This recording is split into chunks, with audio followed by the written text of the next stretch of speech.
ಧಾರ್ಮಿಕ ಶ್ರದ್ಧಾ ಕೇಂದ್ರಗಳ ಜೀರ್ಣೋದ್ಧಾರಗಳು ನಡೆದಾಗ ಹಿಂದೂಗಳ ಭಾವನಾತ್ಮಕ ಸಂಬಂಧವನ್ನು ಗಟ್ಟಿಗೊಳಿಸುತ್ತದೆ ಎಂದು ಬಂಟ್ವಾಳ ಶಾಸಕ ರಾಜೇಶ್ ನಾಯ್ಕ ಉಳ್ಳೇಪಾಡಿಗುತ್ತು ಹೇಳಿದ್ದಾರೆ.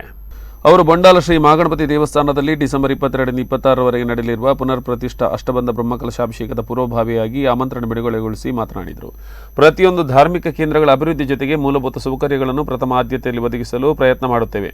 ಈ ದೇವಾಲಯದ ಬ್ರಹ್ಮಕಲಶ ಕಾರ್ಯಕ್ರಮ ಯಶಸ್ವಿಯಾಗಿ ನಡೆಯಲು ಸಮಿತಿ ಜೊತೆ ಊರ ಪರವೂರ ಜನರು ಜೊತೆಯಾಗಿ ಕೆಲಸ ಮಾಡಬೇಕು ಎಂದು ಈ ಸಂದರ್ಭದಲ್ಲಿ ಹೇಳಿದರು.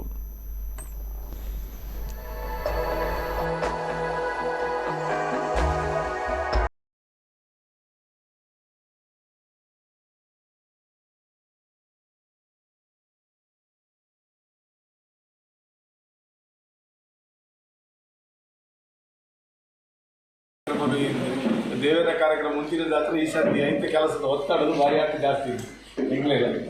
ಮಸ್ತ್ ದೇವಸ್ಥಾನಗಳು ಜೀರ್ಣೋದ್ಧಾರ ಒಂದೊಂದು, ಬ್ರಹ್ಮಕಲಶವಾದ ಒಂದೊಂದು, ದೇವಸ್ಥಾನಗಳ ಒಂದೊಂದು ಈಗ ಭಾರಿ ಆಗ್ತ ಕೆಲಸಗಳು ಈ ವರ್ಷ ದೇವಣ್ಣ ಕರಿನ ವರ್ಷ ಒಂದು ಒಂತಿರದಾತ 2 ವರ್ಷದ ಒಟ್ಟಿಗೆ ಆದ ಈ ವರ್ಷ ಬೈತು.